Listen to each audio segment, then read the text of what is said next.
চীনে নতুন একটি করোনা ভাইরাসের সন্ধান পাওয়া গেছে। HKU5 নামের এই ভাইরাস।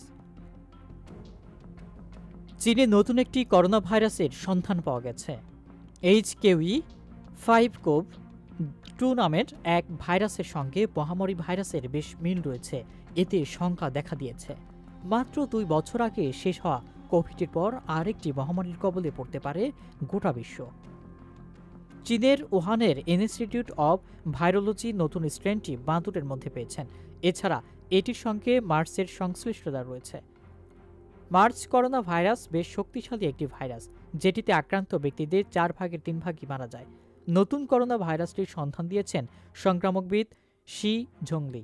করোনা ভাইরাস নিয়ে কাজ করেন বলে তিনি ব্যাটোমেন নামে পরিচিত। নতুন ভাইরাসটির বিস্তারিত তথ্য একটি বৈজ্ঞানিক জার্নালে প্রকাশ করেছেন তিনি।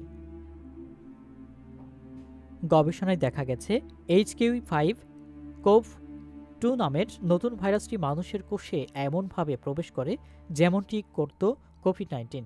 সংক্রামকবিদ শিঝংলি জানিয়েছেন, এই ভাইরাসটিতে মানুষের আক্রান্ত হওয়ার ঝুঁকি অনেক বেশি। মার্স হল শ্বাসযন্ত্রের একটি সংক্রামক রোগ, যেটি প্রাণী থেকে মানুষে এবং মানুষ থেকে মানুষে ছড়ায়। এটির কারণে জ্বর, শ্বাসকষ্ট, ডায়রিয়া, বমি হয়। কিছু কিছু ক্ষেত্রে এটি প্রাণহানির কারণও হতে পারে।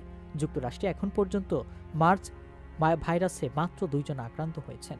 2 জনের দেহেই এই ভাইরাস শনাক্ত হয়েছিল, যা 2014 সালের মে মাসে, এবং তারা দুজনই মধ্যপ্রাচ্যে ছিলেন। এই ভাইরাসের কোনো প্রতিষেধক বা ভ্যাকসিন নেই।